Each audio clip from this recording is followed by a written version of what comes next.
Hi guys, welcome back to my channel. My name is Marisa, and in today's video, we're going to be reading the most hyped summer romance book of 2024. So I don't actually know if this book is the most hyped. I have not checked statistics or anything like that, but ever since this book came out, I have just heard and seen non-stop reviews on YouTube, on Instagram, on TikTok, Reels, regular posts. I just see this popping up everywhere, and I'm finally ready to read it. I read 2 books in preparation for this video. I read Part of Your World, I read Yours Truly, I've got all the backstory. This is book number 3, and so I am finally ready to dive in to Just for the Summer by Abby Jimenez. Everyone says that this book is like the most emotional book, and a lot of people are in love with the guy in this book. We were very briefly introduced to this guy in Yours Truly, but he wasn't in this much. I don't even remember if he had a line. It was like maybe 2 lines in this book. So I really know nothing about this guy, but people love him. A lot of people say this is their favorite Abby Jimenez book, and I'm finally gonna find out why. So let's get started and let's see what the hype is all about.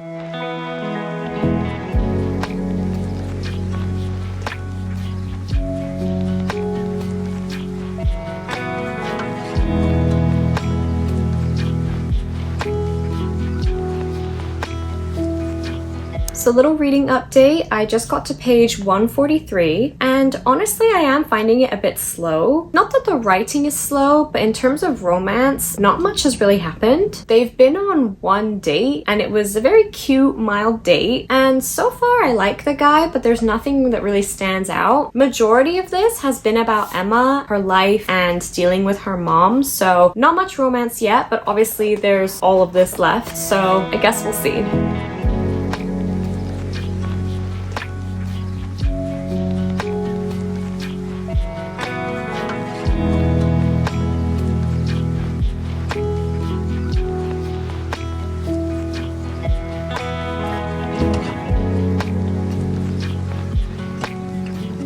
Another reading update, I just got to page 215, so I think I'm now about halfway through. It's a very interesting story. It's very emotional. There's a lot going on with Justin's family. His life at the moment is very hectic, like a lot of painful things going on. And her life seems pretty much okay. She's kind of going through trauma, but it's like past trauma that she's dealing with. It's not anything in present day. And there are some cute moments, but so far this is not as romantic as Yours Truly was. But they are different stories. This is definitely focusing on trauma and stress and just crazy life situations, which I respect. I love books that do that. But I was kind of hoping there would be more romance. They've been on a couple dates so far, but they're not like so romantic and sweet. I guess I just have to see what this other half has left to give me. I hope it gives something good, because so far their relationship is still very minimal. I feel like they barely know each other, and we're halfway through. But yeah, so I'm going to take a break for now, and I will check in again once I read a little bit further into it. But so far, reading the most hyped up summer romance of 2024 is just slightly underwhelming. Just slightly. But I still really love her writing, and I'm enjoying the story.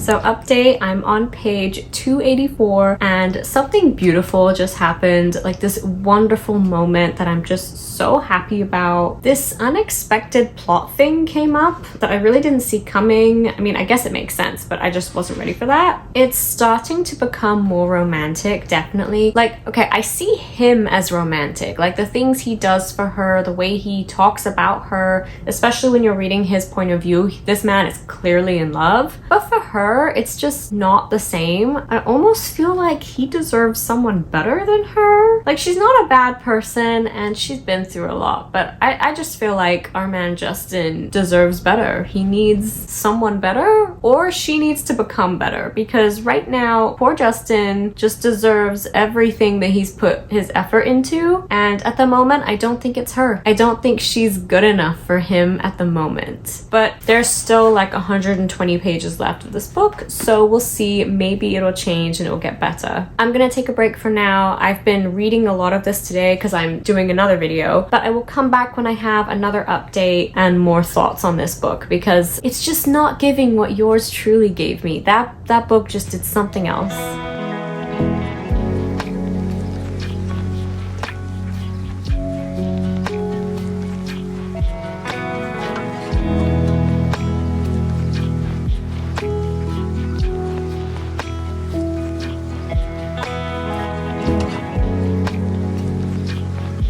Good morning, it is the next day and I do have a bit more of a reading update. I got to page 317 last night, so I have, I think, about 80 pages left. At the moment, I'm loving Justin. He's literally so sweet and loving and caring, and I just love the way that he loves her. It's like everything you want in a book boyfriend, like the way you want him to obsess over her and think about her, like everything that he does, I just love it. And some of the quotes he says, like, you just know he's written by a woman. It's just amazing. I love everything that he says. I'm still finding Emma a little bit annoying though. Like, she's not terrible, but she's just kind of annoying me a bit. So I don't know. We'll see if she can change in the last 80 pages or just get better. Overall, I'm still really enjoying it, but I'm just not liking it as much as yours truly. And last night I was trying to think why that is. Like, what is stopping me from liking this as much as yours truly? And I think I figured it out. So obviously the book is called Just for the Summer, and the cover, you see two people running through water, which I really like. And I know you're not supposed to judge a book by its cover, you're not, but this cover really made me think that we would have a lot more summery activities going on. In the beginning, they're at a cottage on a lake, and the way the setup of the book is, you really expect it to have like these summery lake activities, and I don't know, like I was just predicting that the two characters were gonna do a lot at the lake and it would be really summery. But what they actually do is they spend a lot of time at his apartment or his parents' house. So maybe that's my fault for looking at the cover and expecting something, I don't know. And I feel like this is so silly, but it's just like those were my expectations for the book. I really thought it was going to be really summery and they were going to fall in love by the lake. So that might be why I'm kind of holding back from this book a little bit, but we'll see if the ending changes my thoughts. I also figured out another thing that might be why I'm not connecting to this book as much. All three of these books in this series are dual POVs, so we get the guy and the girl's point of view. So from both POVs, you're seeing why they're falling in love with the other person. And when I was reading Part of Your World, I knew exactly why Daniel was falling for her, and same with yours truly. I knew why Jacob was falling in love with her. I could see it. But in this book, I can see why Emma's falling for Justin, but I don't know why Justin is falling for her. Every time he talks about how he's in love with her, it's kind of as if he just describes her as like this beautiful angel that shows up and he's just attracted to her and wants to be around her, but I don't know why. I don't really know what she does for him or what he gets out of the relationship. The only thing that I can really think of that he says is that she distracts him from the struggles in his life, which I get that. It's a new relationship, it's exciting, it's definitely going to distract from what's going on in his personal life, but any girl can do that. I mean, she does definitely make him see things from a different point of view because they've both been through trauma and they view the trauma differently, and so they do talk about it in the book, and that is really beautiful and sweet, but I just don't know if that's enough to fall so head over heels for someone, and that's what he's doing with her, and it's sweet. I just don't get it. So maybe that's why I'm not connecting to this book as much, because I just don't understand what he's so into, but hopefully I can finish this today. I'll give more rounded thoughts at the end.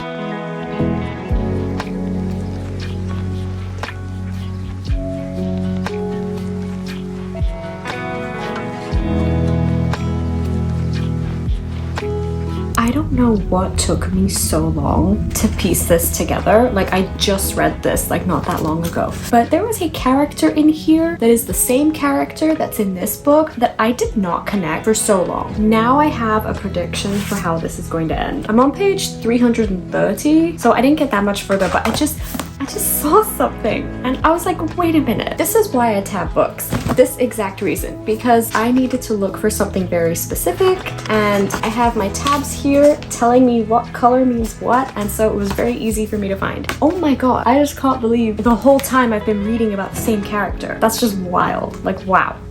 In this book, they were much more of a side character. They weren't as important, but the character is a lot more present in this one, so I just didn't recognize the name was the same.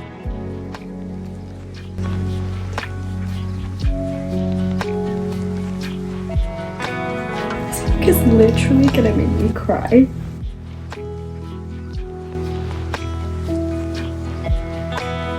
This really is like an acts of service type of love, and I love it. It's beautiful, it's everything.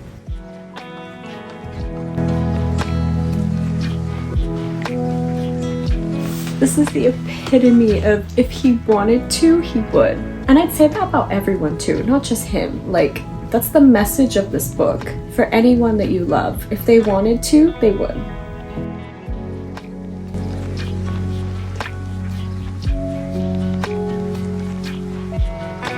I just finished this book and that was insane. Wow, those last like 30 pages really got me. That just destroyed me. I also read the interview with the author at the back and that kind of cleared up a lot of things for me. I am going to give myself a few days before I give a rating or final thoughts on this because I still need to process what I just read. I'm in shock a little bit. I don't know what to think right now. I need a few days and then I'll be back. Guys, we have news. I rated this book 5 stars. I cannot believe that. Like, I am shocked with myself at the moment that I gave this 5 stars. I'm not surprised because yours truly was 5 stars, but this, I'm really blown away. I'm just like in shock by this book and I love it. This is probably gonna be one of my favorite reads for the year. And okay, listen, I feel like I spent a good chunk of this video complaining about this book, and so you're probably wondering how could I possibly give this 5 stars? But the things I was complaining about literally had nothing to do with the quality of the book. As far as I remember, the main things I complained about was the setting not feeling as summery as I was hoping. I think my next complaint was Emma being really annoying. She was just kind of annoying me a bit. I think my other complaint was how long it took for them to actually start having a relationship because it was a while until we got there. I feel like there was one other thing, but either way, everything that I complained about in this book doesn't have any effect on the quality of the story. And here's what I mean by that. The atmosphere not being summery enough is literally just like a preference of mine and has nothing to do with the actual story. And when I was reading the interview with the author at the back of the book, she basically said that she purposely made this lake feel inconvenient rather than a great summer getaway. So now that I know that was intentional, it definitely reframed my thoughts on it and it definitely made sense for the book. Now, Emma being annoying,